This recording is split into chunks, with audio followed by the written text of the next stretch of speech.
ku ne xam ne ne yàlla daa bind te yemalewul am na ñu matal am ñu matlewul waaye ba mottali amee ba léegi kenn sonnatul buur kattan di produit 100% naturel sans effet secondaire ñu defare ko li nga xamante ni moo di petit cola bisaab ak jinjeer ñoo ngi jàppale leen ci seen wàllu kattan ak seen wàllu wërgu yaram bu nekk jarna fi nguur ak keng ba ci kikirikiij waaye bii mooy seen buur di buur kattan ballonnement moo ci mën constipation faiblesse sexuelle diabète sinusite éjaculation précoce di joxe appétit sexuel teg ci itam day raxas sa biir ba mu set wecc wooteel gaaw ci 77 413 59 24 77 413 59 24 xar yëpp xar lañ waaye laadum da ciy gën te bu ñu nee góor ngóoraa tax. jërë ngeen jëf ci ànd bi ngeen di ànd ak Sunugal 24 invité de la rédaction moo dellu si waat tey ñuy dalal Djibril Diop moom moo jiite parti bi di Front pour la République du Sénégal ànd liggéey Djibril ma bàyyi la nga nuyu ak ñuy suivre. maa ngi lay nuyu di nuyu borom kër gi di nuyu tamit seen téléspectateurs yi leen di suivre ci internet bi ak Sénégalais yi ak sénégalaises yi di nuyu kilifa diine yi kilifa aada yi ak tamit di nuyu képp koo xam ne yaa ngi ci réew mi ak bitim réew di sénégalais bàyyi ñu kenn ak africain. démb yëkkati nañ immunité parlementaire bu Ousmane Sonko ci assemblée nationale.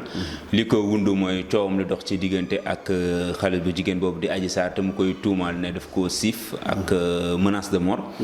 ñu yëkkati immunité parlementaire am mu am coow lu topp mbir moom parce que ñu bëri jàpp nañ ne respecté wuñu procédure bi.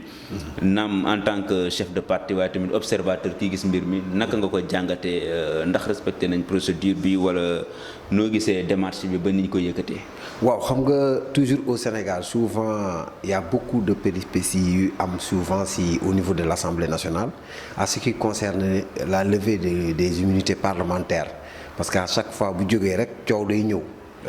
yàgg na am mais nag guise de procédure yi xam nga dafa am ay interprétation au niveau juridique parce que ñi ngi ne commission ad hoc bi la ñuy wax nga xam ne daf ko institué ci article bu ma juumul 51 ak 52 ñi ne am na mu am ay guise de forme ak tamit entre un débat qui se pose à la place publique au niveau des juristes. Maintenant Assemblée nationale ñoom pour ñoom député yi def li ñuy def ci seen rôle lañ nekk mais pour ñeneen ñi bokk ci kujje gi dañ ne assemblée nekkul ci rôle am parce que dañu respecté wul temps yi ak timing bi parce que dañ ko précipité. ak tamit deuxièmement que y a beaucoup de choses yoo xam ne am na ci biir maintenant au Sénégal man chaque fois lu may wax mooy man dama ko yàgg di wax dama ne opposant moom amul sens ci assemblée nationale bu ne day lever ci immunité parlementaire bu ci am yaakaar yàgg naa ko wax ba ma koy wax ci ñoom Omar Sarr dama ne jarul ñuy am yaakaar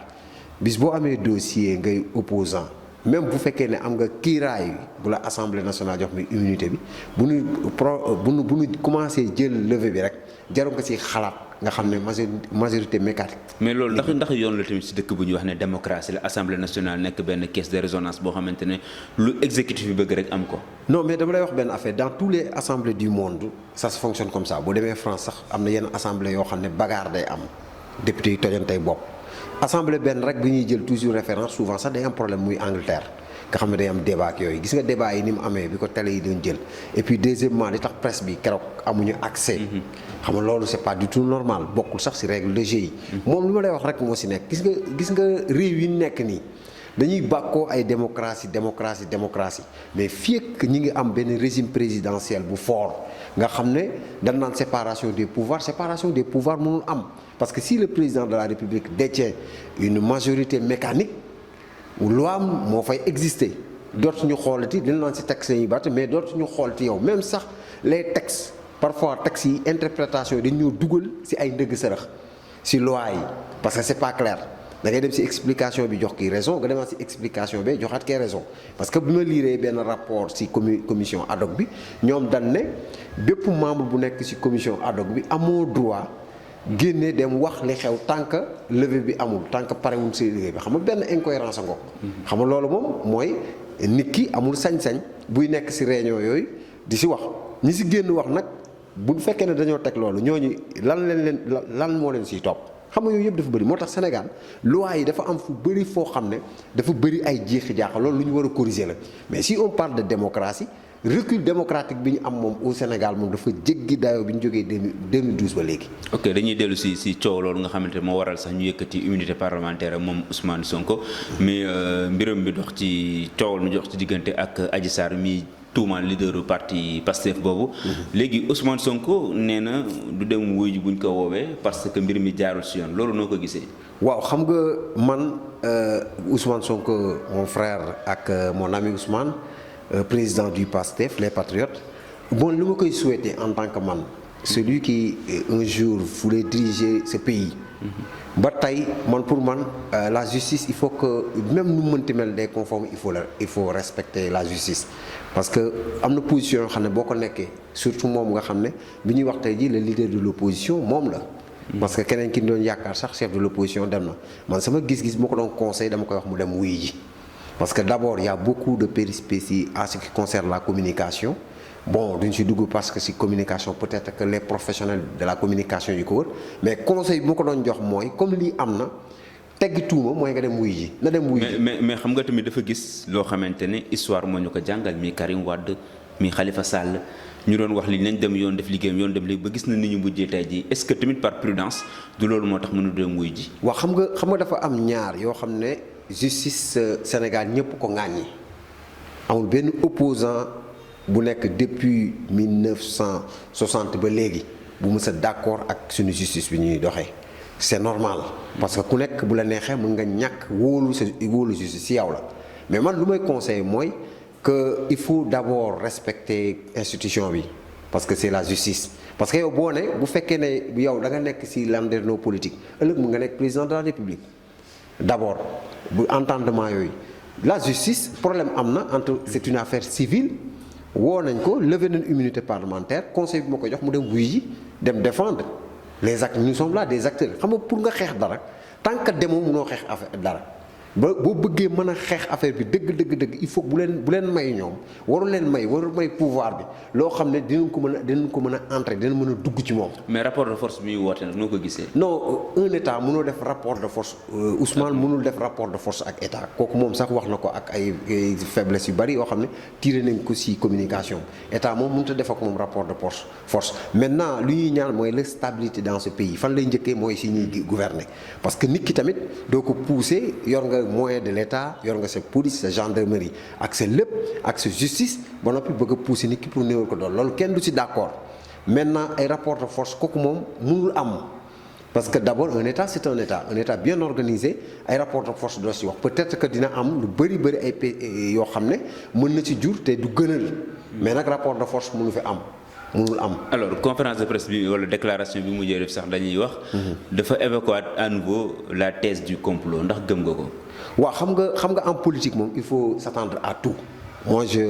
man damay wax suma ñooñ yëpp ne boo xasee ba dugg ci politique ay armes non conventionnelles lay gars yi di utiliser ce qui n'est pas normal boo xasee ba dugg ci politique moom lépp dina am moom moo waroon sóor loolu parce que ça fait des années am na position yu mu am na ay sorties yu mu am à chaque fois ñoom it duñ la ko may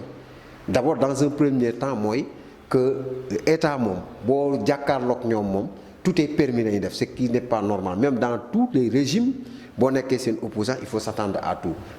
thèse complot ak yooyu yëpp c'est reste à définir am na ci droit wax ko parce que moom la concerné. mais yow ndax li nga jàngatee mbir mi avec un peu de recul ndax gëm nga ne mbir mi complot la. waaw man xam nga man mënuma positionner ne complot la wala dara parce que d'abord man bu may analyser ci benn fait dafay relater bu fekkoon ne affaire d'état la.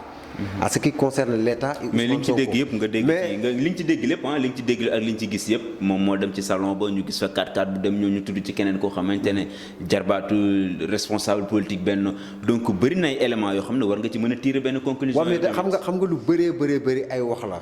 ak ay mais am na ay faits tamit. oui même s'il y a des faits 4x4 bi c'est un fait. attends il faut faire très attention en analyse.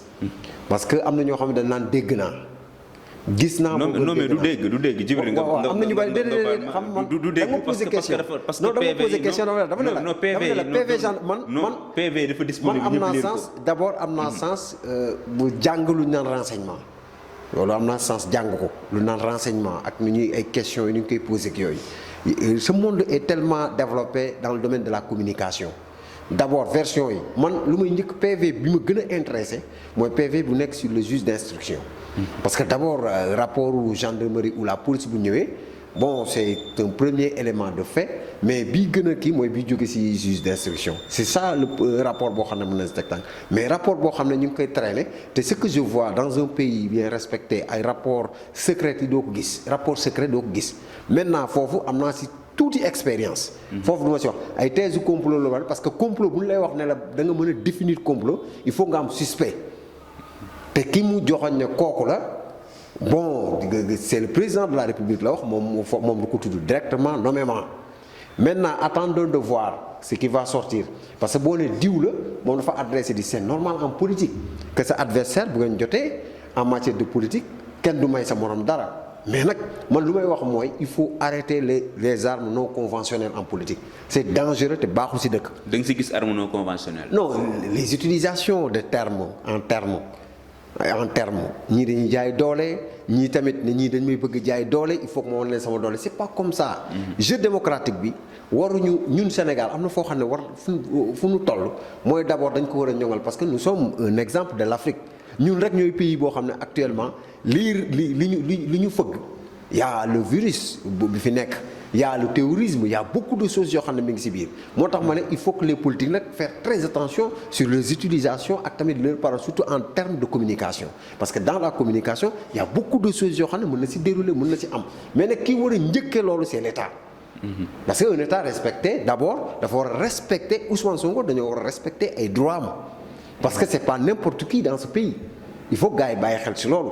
du benn waaye boo xam ne il a posé quelque chose dem na élection présidentielle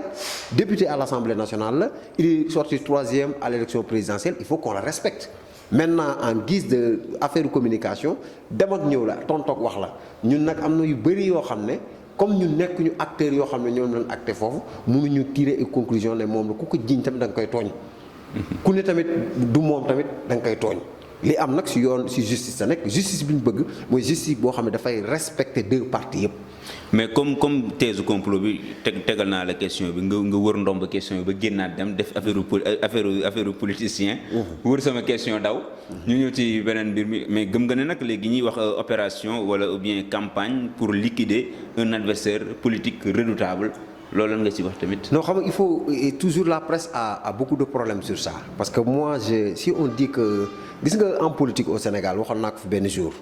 nee naa leen Sénégal moo bindoo noo xam ne boo xeexee acteur bi beneen acteur dina yutu kooku Sénégal la yàlla moo ko may Sénégal opposition looy yaakaar ne mën na faible da ngay nax sa bopp moo tax bi président bi di wax réduire à la plus simple expression dama ne na moytu parce que ki moom bu ko Abdoulaye Wade sóoroon du nekk président de la République du Sénégal. moom lañ gënoon a xeeb ci candidat yi gis nga fi mu ñëw moo tax il faut faire très attention sur ça l'adversaire redoutable ak yooyu nekkuñu waruñu nekk foofu parce que d'abord moo wax la benn affaire un état dafa war a am opposition bu forte boo xam ne dina fi nekk régalien et républicaine opposition boo xam ne dina mën a permettre à l'état ci ay faillitam ak yooyu et tamit une opposition qui fait des propositions en même temps parce que d'abord dans des grandes démocraties comme on le dit souvent buy am échange de pouvoir souvent les gauches les droites les centristes loolu dañoo toll foofu Sénégal lañ toll mooy d'abord guerre d'idéologie gars yi bi ñu naan politique amul idéologie dama naan leen da ngeen di wax seen bopp nit ki nag dina embrasser idéologie yu bari mais dina am benn concept de politique. d'accord mais Djibril ma préciser waat sama question. ndax da nga gëm ne mbir mi am dañ koo yëkkati ngir faagaagal benn opposant waaw xam nga Ousmane Sonko war na ko sóor moom moo wax la benn affaire. képp non man dama laaj ko wax man ndax Ousmane Sonko xam nga dama lay poser question Djibril doo tontu sama question mais ngay développer question sans pour autant nga tontu question bi si question bi laa développer def nga ma ko ci question bi ñëwaat ci question bi dama ne ndax yow laa laaj ndax gëm nga ne lii dañ koo def ngir liquider benn opposant dina la wax benn affaire nga dégg ba nga duggee rek ne yow opposant nga rek si liquidation nga dund liquidation nga nekk ba nga nekk déggoo au départ laa ne la boo xasee bu dugg si politique lépp xalaat kaso xalaat dee xalaat lépp ba nga xasee ba nekk ne yow opposition nga bokk jarul sax ngay nekk di expliquer gars yi ay thèse yi di ay ennemi numéro 1 de l'État parce que li ñu bëgg li ñu yor nga bëgg man ñoom li ñu yor laa bëgg du ma mës a nekk seen adversaire sérieux lay doon moom it seen adversaire sérieux lu ñu am ñoom dañ ko koy jéem a def mais nag man toujours dama naan dans le règle de l'art loolu mooy yoon mooy il faut que statut bi opposition moo tax dama ne le statut de l'opposition moom laa doon wax ne il est temps que ñu càmbaraat ko même loi bee ngi fi nekk ñu defal ko un contenu. ok mais dans cette affaire kan mooy le gagnant kan mooy le perdant su dee am na. bon dama ne la Sénégal moo si nar a perte. moo wax leen benn affaire amul gagnant amul perdant parce que benn bloc la politiciens yi ëpp ñu fi il faut gars yi bàyyi si xel si loolu. bu yëngu-yëngu amee mais Ousmane Sonko tey ji suñ demee ba liñ koy jiiñ am loo xam ne du yàq ci image est-ce que ñi mu jàkkaarloo duñ am luñ ci gagné politiquement. non mais attends xam nga politique moom moo wax la benn affaire pour man Ousmane Sonko fi mu toog nii pertul dafa gën a gagné ay sympathie. ci coow li ko topp daf cee gën a gagné ay sympathie. parce que d'abord moo wax la benn affaire il y a beaucoup de crises yoo xam ne ñooy secouer Sénégal l'emploi des jeunes. le corona problème yi population yi di jànkoonteel. problème yi nekk ci mu société bi moom da koy yokk sax xam nga ñan ñoo war a xoolaat seen bopp mooy ñii di gouverner parce que gouverner c'est des programmes il faut que la quiétude de la population mais tey jii booy wax tey jii moom moo ci gën a gagner en sympathie maintenant le problème ki ci nekk mooy dafa am yu bëri yoo xam ne dafa xawul nekk ci boo dee politique mooy souvent dafa am benn article boo xam ne moom la ñu war a xoolaat moom laay wax gars yi moo tax opposant képp ku nekk opposant au régime yaa ngi ci problème boobu mooy l'article 32 du code électoral en cas de condamnation bu dee 5 ans perte nga say droits civiques c'est ça c'est l'article la ñu war a foofu bu la ñu war a xoolaat dans un premier temps ak tamit ossature maa ngi koy wax tamit ne dañu am problème yenn textes yi dañ ko war a xoolaat tey jii képp ku jàkkaarloog ñoom ak noo mënti mel bu moo tax ma ne la adversité bi am moo tax ma ne la gars yi mën nañu utiliser des armes non conventionnelles foofu laay waxee tout le temps maintenant fii ay ku si gagné kii gën le perdant ce sera le peuple sénégalais parce que bu ñu génnee tey taal fii ay oto ay bus ñoo koy fayat. bu ñu génnee dëkk bi defaat ay kii yëpp ñoo koy fayat ak yu bëree tey ji bu amee tey ji si dëkk bi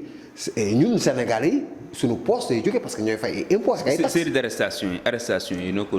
gisee. ñi ngi jàppale ba tey suba am na ñu jàppati. bon xam nga dama ko ñaawlu man d'accorduma d'abord ñuy def ciblage baaxul. ak nu munti demee baaxul. benn dans un toll nañ foo xam ne ci réew mi pour man dama ne toujours am na article surtout article 80. dañ ko war a dindi ci Sénégal ay offenses au chef de l'État insurrection ay yooyu non on doit dépasser mën nañoo. mais tamit chef d'État dañ ko war a ormal. mais attends tëbal article ku jóg rek. non mais attends dafa am yenn article après tout c'est une institution. mais attends même bu nekkee institution tamit ki ko yor moo war a incarner l'incarnation. bu fekkee ne waa këram ñoo ko def dara doon ci fekk mais bu fekkee ne ñu opposition ñoo ko def dara fekk ñu ci man série d'arrestation musuma ko d'accord xam nga sax musuma ko d'accord mais liberté d'expression dafa am suñuy texte moo ko prévoir nit ki mun na am xalaatam wax ko am na xanaa xamoo tëj bu bari baaxul ci réew parce que mënoo ko wax nag réew mi ñoo ko bokk nit ku nekk dafa am xalaatam ak gis-gisam fee bu amee bul jàpp ne rek fee bi ñii non surtout ni ñeen di analyser dañoo bëgg taal dëkk bi affaire non ñii ñu jàpp nii ñëpp kenn mënu see taal dëkk bi mais am nañ droit c'est des citoyens sénégalais yoo xam ne gis nañ lu leen métti am nañ droit organiser wu génn na lii naqari nañu. xam nga la mooy problème bi mooy d'abord toujours dafa am benn problème bu ñu am d'abord mooy droit de marche boo bëggee organiser dara on vous infiltre. yéen saa sax da ngay toog di wax ak kenn ak tamit li gën a bon ci tey ji ci réew mi mooy ñëpp a ngi sur écoute. secret amatul maanaam téléphone yëpp la ñuy yëpp la ñuy déglu loolu respecter nit ki mais nit ki yow ci boppam yow miy def loolu yaa war a jëkk respecter nit ñi. sécurité boo waxee ñu naan la sécurité publique mais fekkee ne sécurité publique boo xam ne yow ngiiroo leen te ñun jàpp ñëpp ñun ciy jàpp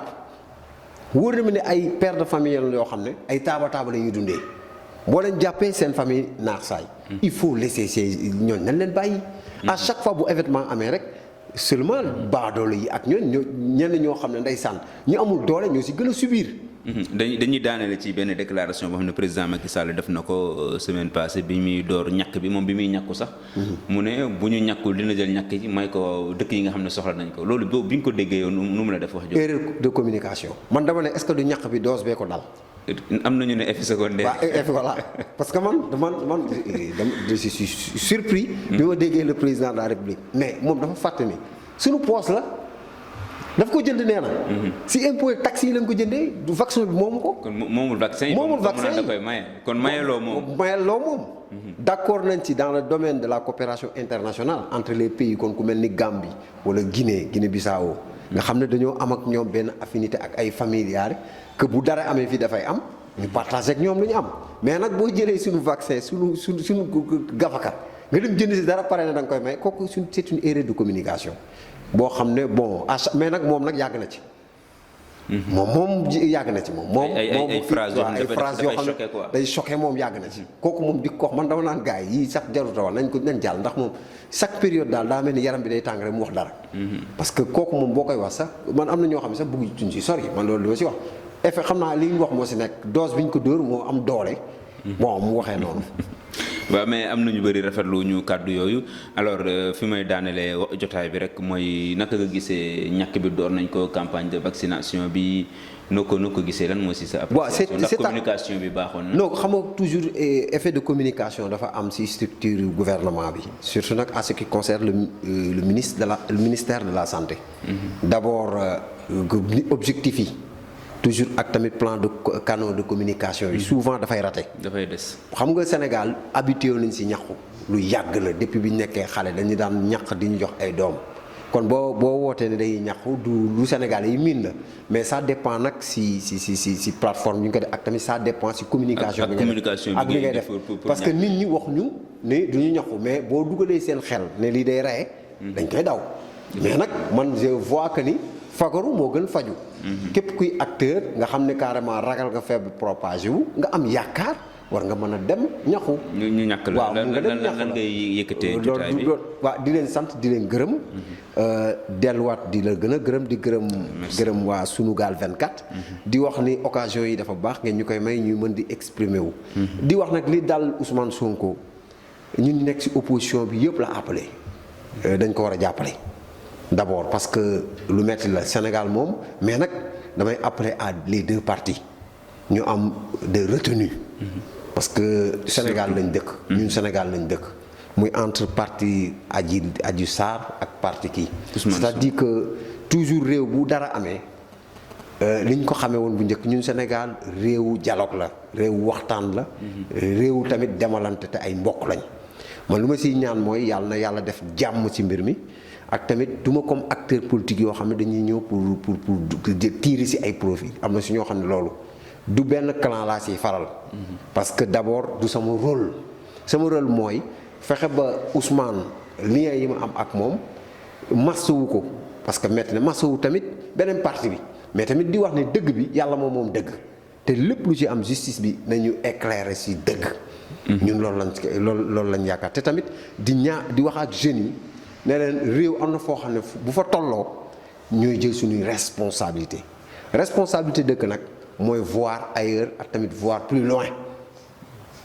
dëkk bi jot na tey nag ñun ñu xam ni Sénégal ñun ñëpp la yitteel mooy jot na pour ñu liggéey ko man nag dama mësul gëm yenn programme yi fi ñuy def ñii moom seeni programme mësuma ko gëm te yàgg naa ko wax. waa APR. waaw. yàgg naa ko wax musuma ko gëm te bu ñu bëggee nag Sénégal jëm karaw nañuy ñoom si boppam ku yor caq doo xeex ak borom baatu neen jàmm ji si ñoom lañ ko njëkk a woo ñoom nañu woote jàmm parce que lii xew si réseaux sociaux yi ak saagante yi muy deux partis yëpp muy parti bële opposition comme pouvoir il faut arrêter d'insulter kenn rafetlu ko jërëjëf Djibril ñi ngi lay jaajëfal invitation yi nga xam ne buñ la woowee rek nga nangul ñu ko ñëw ñu waxtaane ak yow lu soxal actualité bi ñi ngeen di jaajëfal ci ànd bi ngeen di ànd ak ñun invité de la rédaction la woon Libaas Mbaye moo jàpp ci caméra yi ba mu yemb ba beneen yoon. ku ne xam ne ni yàlla daa bind te yemalewul am na ñu matal am ñu matlewul waaye ba mottali amee ba léegi kenn sonnatul buur kattan di produit 100% naturel sans effet secondaire ñu defare ko li nga xamante ni moo di petit cola bisaab ak jinjeer ñoo ngi jàppale leen ci seen wàllu kattan ak seen wàllu wërgu-yaram bu nekk jar na fi nguur ak keng ba ci kikirikiij waaye bii mooy seen buur di buur kattan ballonnement moo ci mën constipation faiblesse sexuelle diabète sinusite éjaculation précoce di joxe appétit sexuel teg ci itam day raxas sa biir ba mu set wecc wooteel gaaw ci 77 413 59 24 77 413 59 24 xar yëpp xar lañ waaye laadum da ciy gën te bu ñu nee góor ngóoraa tax